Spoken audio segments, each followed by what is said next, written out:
Hello student, how are you. तो student, जो आज हमारा टॉपिक है वो है acidity of the carboxylic acid. तो मैं आपको समझाने से पहले की बात बताऊं, अगर आपको मेरी जो ये वीडियो से कुछ भी बेनिफिट हो, आपको अच्छी लगे, तो इसको सब्सक्राइब ज़रूर करना। अगर आपको कुछ भी बेनिफिट हो, अगर आपको ना अच्छी लगे तो अनलाइक कर देना। बट अगर आपको कुछ भी तरह का बेनिफिट हो इस वीडियो से, देन सब्सक्राइब जरूर करना।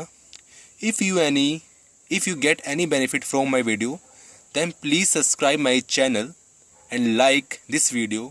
And if you don't get any benefit from my video, then please unlike. Okay, so हम start करते हैं।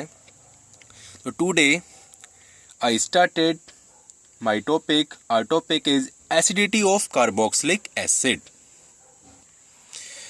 So acidity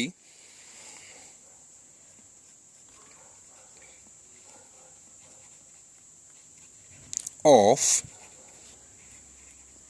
carboxylic acids.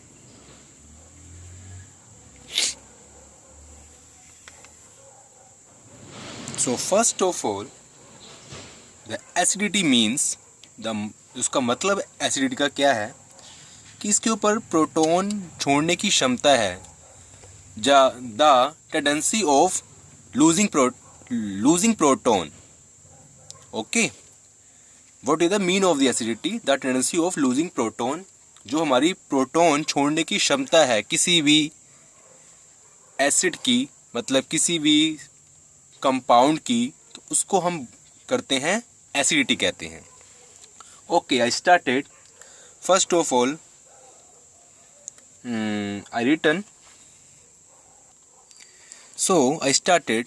The carboxylic acid are more acidic than alcohols and phenols. तो जो carboxylic acid है वो हमारे alcohol and phenol से ज़्यादा एसिडिक होते हैं। The structure of the carboxylic acid. So carboxylic acid is represented as this formula, and alcohol this and phenol this. So ये है कार्बोक्सिलिक एसिड का फॉर्मूला, ये है अल्कोहल का और ये है फिनोल का। एंड कार्बोक्सिलिक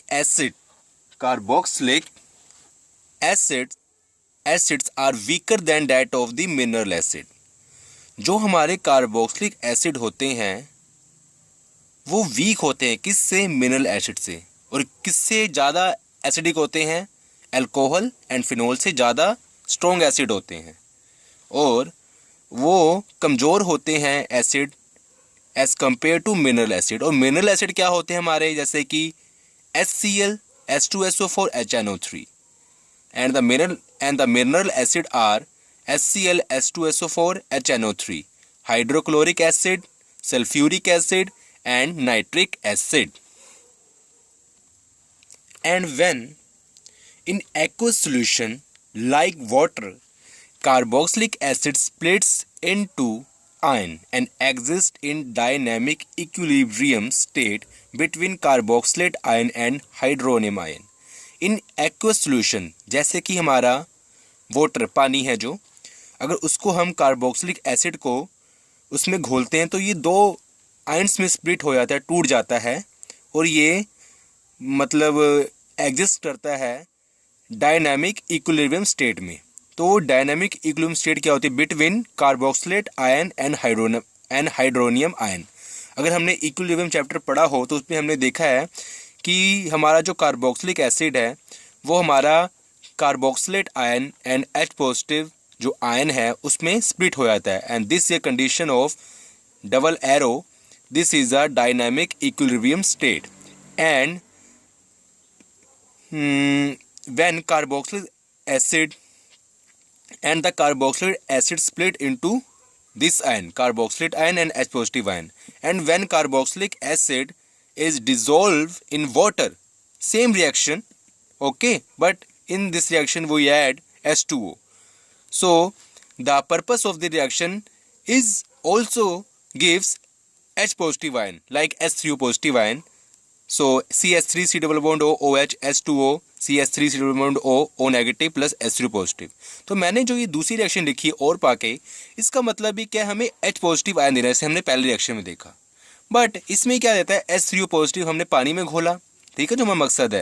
लेकिन हमारा जो मकसद क्या है, जो हमारा पर्पस क्या है, जो यही है कि हमने H पॉजिटिव आयन लेना है। तो ये टूट के पहले तो एक तो वही बनेगा कार्बोक्सिलेट आयन, और ये H2 के साथ उसका H पॉजिटिव जो निकला है मिलके H3O पॉजिटिव, इसको बोलते हैं हाइड्रोनियम आयन, और this is a carboxylate ion. So according to law of mass action, okay, एक लॉ है लॉ ऑफ मास एक्शन, वो क्या बताता है, the rate of the chemical reaction is proportional to concentration of the reacting substance. कि जो chemical reaction का rate है वो हमारा प्रोपोर्शनल होता है किसके, concentrations of the reacting substance. So K is a rate constant, rate constant is represented by K. हमने रेट कांस्टेंट को रिप्रेजेंट किया, लिखा किससे, के से। So K equal to CH3 C double bond O negative H3O positive. हमने इस reaction को लिया, we take this reaction, and first of all according to law of mass action, the rate constant equal to the concentration of the product.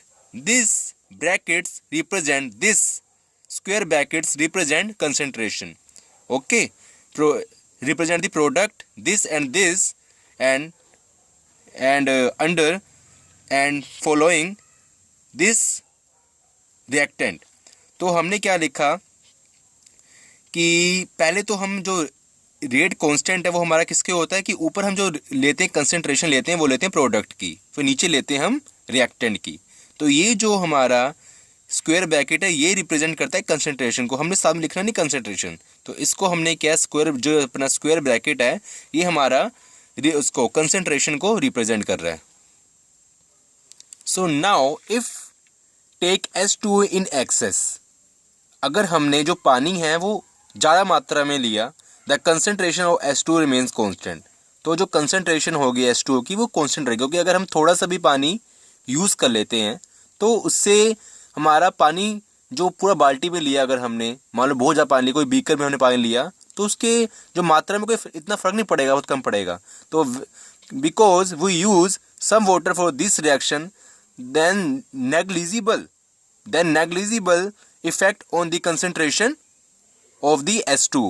So we take concentration of the H2O remains constant. Okay. So in this reaction, in last reaction, CH3 C double bond OH H2O.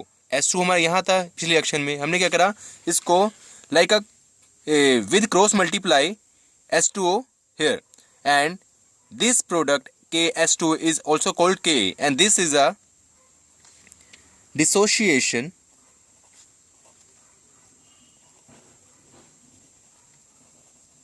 constant of an acid. इसको क्या बोलते हैं, जो हमारा ये जो बना के, इसको बोलते हैं dissociation constant of an acid. This is also rate constant, ये रेट ही कांस्टेंट है, बट इसको the other name is dissociation constant of an acid. Okay, and we know that rate constant depends upon temperature and pressure and not depends upon concentration. जो हमारा rate constant है वो temperature and pressure के ऊपर depend करता है और वो कंसंट्रेशन के ऊपर डिपेंड नहीं करता। So if temperature changes, rate constant या rate of reaction also changes. Rate of reaction, this is a rate of reaction, rate constant also called rate of reaction. Okay, so और अगर हम temperature कुछ change करेंगे तो हमारा rate of reaction भी change होगा, और जब हम कंसंट्रेशन चेंज करेंगे तो हमारा रेट ऑफ रिएक्शन नहीं चेंज होगा। Okay, and in above reaction we know that K is directly proportional to H3O positive. तो जो हमारा हमने देखा कि जो हमारी रिएक्शन हमने करी ये वाली, इसमें क्या है, K हमारा डायरेक्टली प्रोपोर्शनल है H3O positive के। So K is directly proportional to H3O positive and H3O positive gives H positive. So greater the value of K, greater the tendency of ionization and therefore greater the acidity of carboxylic acid.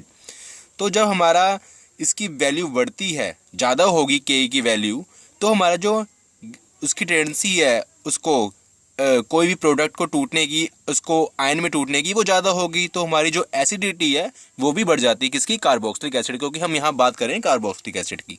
Okay. If many large power of 10 like 10⁻⁻83 in rate constant, अगर rate constant के अंदर हमारा काफ़ी ज़्यादा power आती है, ठीक है ना, अगर हमारा रेट कांस्टेंट है, आपको मैं दिखाऊं रेट कांस्टेंट कैसा होता है, तो आपको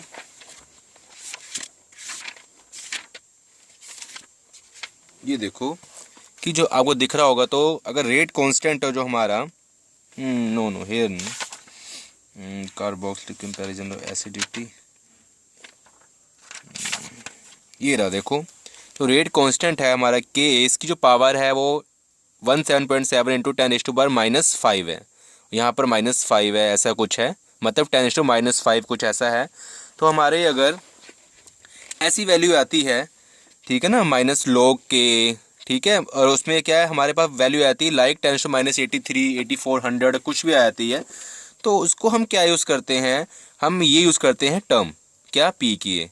then if many large power of 10 like 10⁻83 in rate constant या rate of reactions of the and rate of reaction, so वो use P K equal to -log के.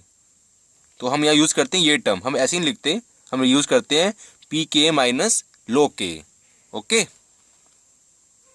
और मैं ये बात और बता चलूँ कि if P K is smaller then stronger the carboxylic acid, the value of the P K is smaller then stronger the carboxylic acid. अगर इसकी जो वैल्यू पी के की ये छोटी होगी हमारी, काफ़ी स्मॉल होगी, तो ये काफ़ी जो हमारा कार्बोक्सिलिक एसिड है बहुत स्ट्रॉन्ग होगा. Now further the structure of carboxylic acid and their acidic nature. इसमें हमने क्या है कि इसमें हम देख रहे हैं कि स्ट्रक्चर ऑफ कार्बोक्सिलिक एसिड और इसका एसिडिक नेचर.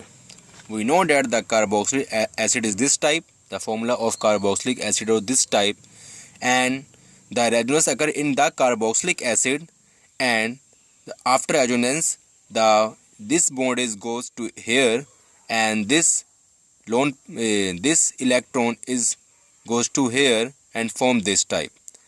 इसमें क्या होता है, रेजोनेंस होता है, ये बॉन्ड यहाँ जाता है और ये इलेक्ट्रॉन यहाँ जाते हैं, यहाँ बॉन्ड बन जाता है, और here form bond and here form negative charge. Okay, तो यहाँ हमारा बॉन्ड बनाता है और यहाँ नेगेटिव चार्ज आ जाता है, और यहाँ आता है हमारा H. ओके. अब अभी जो ऑक्सीजन चाहेगा कि मैं पॉजिटिव चार्ज हटाऊँ, तो यहाँ से ये बॉन्ड तोड़ देगा, and after formation this the oxygen bond the remove positive charge, so break this bond. Okay, break this bond and form this type. तो ये जब ब्रेक करता है तो ये कुछ इस टाइप का बनता है, RC सिंगल बॉन्ड OO, ठीक है, double bond O plus and remove H positive ion. अब क्या होता है, ये इसने ये कुछ ऐसा बन गया, ऐसा बन के इसने ये जो H पॉजिटिव है ये रिमूव कर दिया, तो इसको बाहर निकाल दिया और इससे ने इलेक्ट्रॉन खींच लिया अपने पास, तो ये बन गया. उसके बाद क्या होगा कि this carboxylate ion, in this carboxylate ion the resonance occur, और ये जो कार्बोक्सिलेट आयन बनता है इसमें भी रेजोनेंस होता है, ठीक है ना.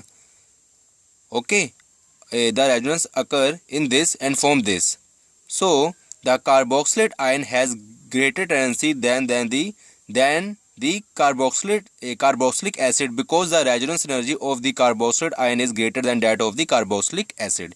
तो हमें पता है कि जो ये कार्बोक्सिलेट आयन बना है हमारा ये वाला, ये ज़्यादा स्टेबल होता है किससे, कार्बोक्सिलिक एसिड से, क्योंकि इसमें तो एक बार रेजोनेंस हुआ है, इसमें तो कभी इलेक्ट्रॉन इस ऑक्सीजन को बजाता है, कभी इस ऑक्सीजन को बजाता है, ठीक है ना, नेगेटिव चार्ज, तो ये नेगेटिव चार्ज शेयरिंग करते हैं.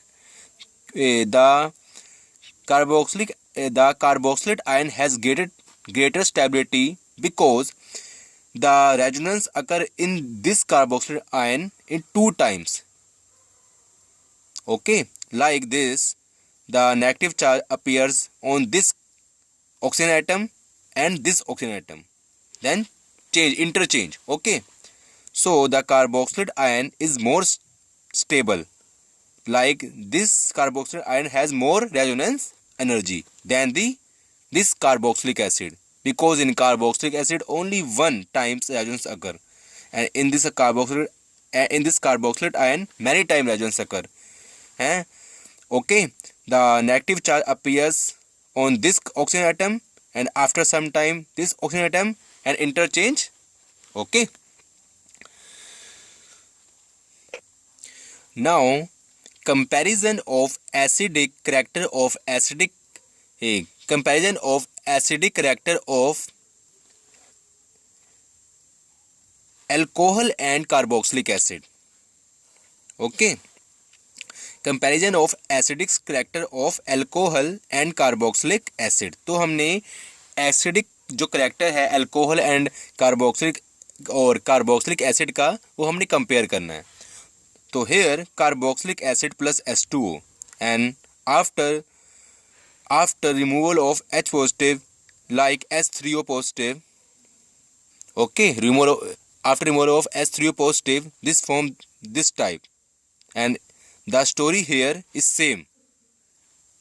Okay, carboxylate ion story, like resonance occur in this same here.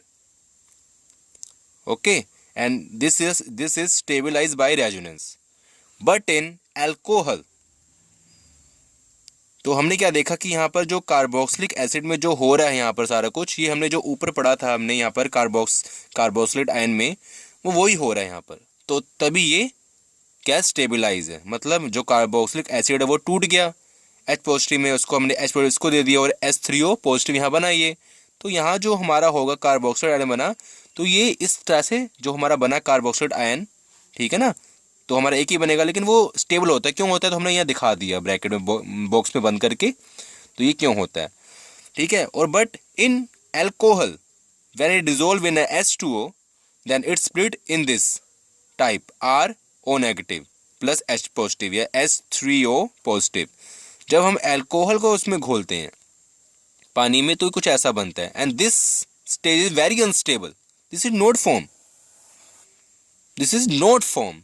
So the acidity of the alcohol is less than that of the carboxylic acid. Now comparison of acidic character of phenol and carboxylic acid.